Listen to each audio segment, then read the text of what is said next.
తాజా అంశాన్ని చూస్తున్నాం. ఇరాన్ ఇజ్రాయెల్ మధ్య 11 రోజుల యుద్ధం ముగిసింది. ఈ తెల్లవారుజాము నుంచి కాల్పుల విరమణకు ఇరాన్ ఇజ్రాయెల్ అంగీకరించినట్లు అమెరికా అధ్యక్షుడు డొనాల్డ్ ట్రంప్ ప్రకటించారు. ఈ విషయాన్ని టెహరాన్ అధికారిక న్యూస్ ఛానల్ ధృవీకరించింది. మరోవైపు ట్రంప్ ప్రకటనను ధృవీకరించని ఇజ్రాయెల్ ఇరాన్ క్షిపణులు దూసుకొస్తున్నట్లు తమ పౌరులకు హెచ్చరిక చేసింది.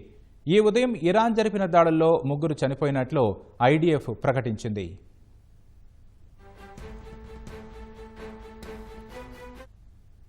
ఇజ్రాయెల్ మాత్రం కాల్పుల విరమణను అధికారికంగా ధృవీకరించినప్పటికీ దాడులు మాత్రం నిలిపివేసినట్లు కనిపించింది. ఎందుకంటే కాల్పుల విరమణకు తెల్లవారుజామున 4 గంటల వరకు ఇరాన్ గడువు విధించగా ఆ తర్వాత ఎలాంటి దాడులు చేయలేదు. కానీ అంతకుముందు వరకు టెహరాన్తో పాటు ఇతర నగరాలపై ఐడిఎఫ్ పెద్ద ఎత్తున దాడులు చేసింది.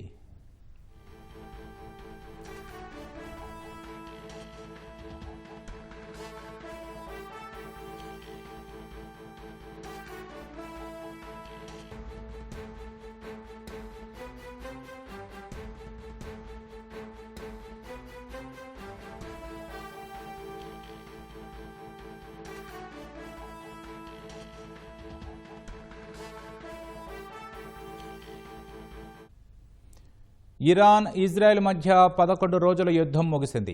ఈ తెల్లవారుజాము నుంచి కాల్పుల విరమణకు ఇరాన్ ఇజ్రాయెల్ అంగీకరించినట్లు అమెరికా అధ్యక్షుడు డొనాల్డ్ ట్రంప్ ప్రకటించారు.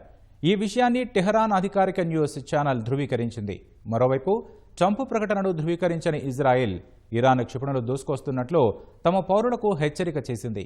ఈ ఉదయం ఇరాన్ జరిపిన దాడుల్లో 3 చనిపోయినట్లు ఐడిఎఫ్ ప్రకటించింది.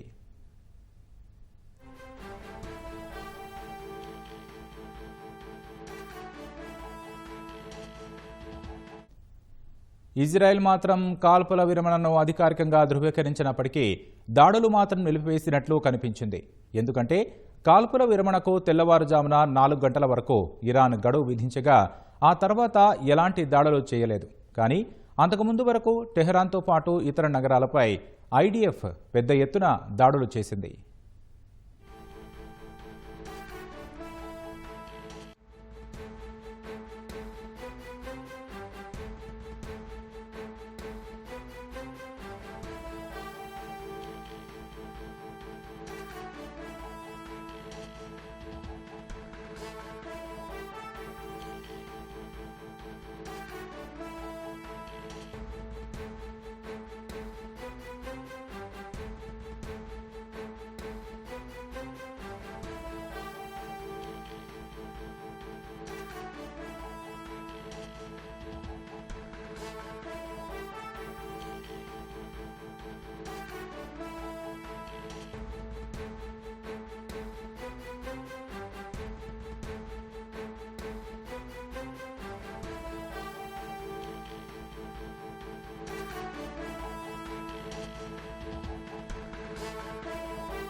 ఇరాన్ ఇజ్రాయెల్ మధ్య 11 రోజుల యుద్ధం ముగిసింది. ఈ తెల్లవారుజాము నుంచి కాల్పుల విరమణకు ఇరాన్ ఇజ్రాయెల్ అంగీకరించినట్లు అమెరికా అధ్యక్షుడు డొనాల్డ్ ట్రంప్ ప్రకటించారు.